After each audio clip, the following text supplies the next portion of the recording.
Hello Vivaan, আজকে আবার একটা ইন্টারেস্টিং জিনিস নিয়ে বলবো। সেটা হচ্ছে বিভি, অর্থাৎ আমরা যে খাবারটা খাই, মানে সারাদিন যে খাবারগুলো খাই তার মধ্যে বিভি খুব বেশি হাই থাকে কোন খাবারে, সেটা নিয়ে আমরা জানবো। সেটা আপনার ক্ষেত্রে এবং আপনার বাড়ির প্রত্যেকটা সদস্যের জন্য খুব হেল্পফুল হবে। আমি জেনারেলি ভিডিওগুলো খুব সিম্পল ভাবে বানানোর চেষ্টা করি, নিজের নলেজগুলোই আমি আপনাদের সাথে শেয়ার করি, যাতে আপনাদেরও হেলথ ভালো থাকে, আপনাদের নিউট্রিশন লাইফ খুব ভালো যায়, হেলদি যায়। তো চলুন, মাছ, মাংস, ডিম, দুধ আমরা অনেক কিছু খেয়ে থাকি সারাদিন, সবজি টবজি। হাই বায়োলজিক্যাল ভ্যালু অর্থাৎ হাই বিভি কোন খাবারে থাকে? সবার প্রথমেই সেটা হচ্ছে এগ অর্থাৎ ডিম।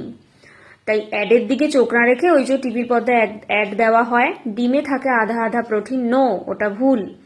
ডিমে থাকে সমস্ত ধরনের এই যে বিভি, হাই বিভি। হাই বিভি মানে কি? বিভির ফুল ফর্ম হচ্ছে বায়োলজিক্যাল ভ্যালু। হাই বিভি কথার অর্থ হচ্ছে যে যেই খাবারটার হাই বিভি আছে সেই খাবারটার থেকে আমরা এসেনশিয়াল অ্যামাইনো অ্যাসিড পাচ্ছি সব ধরনের, যেটা আমাদের বডির রিকোয়ারমেন্ট বা নিড। তাহলে হাই বিভি আছে কোথায়? এগে অর্থাৎ ডিমে। তার মানে ডিম থেকে আমরা সমস্ত ধরনের এসেনশিয়াল অ্যামাইনো অ্যাসিড পাই, যেটা কি করছে?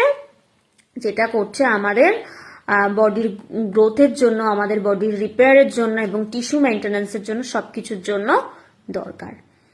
ঠিক আছে? তাই অ্যাডের দিকে চোখ রাখলে হবে না, কারণ আমরা প্রত্যেক জানি যে এই যুগটা চলছে ব্যবসায়, তাই অ্যাড তো দেবেই, কিন্তু নিজেদেরকে সঠিক নলেজটা কিন্তু রাখতে হবে। ভুললে চলবে না যে ডিমে আধা আধা নয়, ডিমে থাকে অনেকটা মাত্রায় প্রোটিন। এবং ডিম যখন আমরা খাবো তখন আমরা হোল এগ খাওয়ার চেষ্টা করব। শুধু সাদা অংশ বা শুধু কুসুম নয়। বেশিরভাগ ক্ষেত্রে মানুষ কুসুমের প্রতি একটা ভীতি থাকে। আমি বলবো কুসুম অবশ্যই খান। কুসুমের মধ্যে এমন অনেক নিউট্রিয়েন্ট থাকে যেটা আপনি আর অন্য খাবারে পাবেন না। আপনি নিজেও খান, আপনার বাড়ির বাচ্চাদেরকেও কিন্তু হোল এগ দেওয়ার চেষ্টা করুন।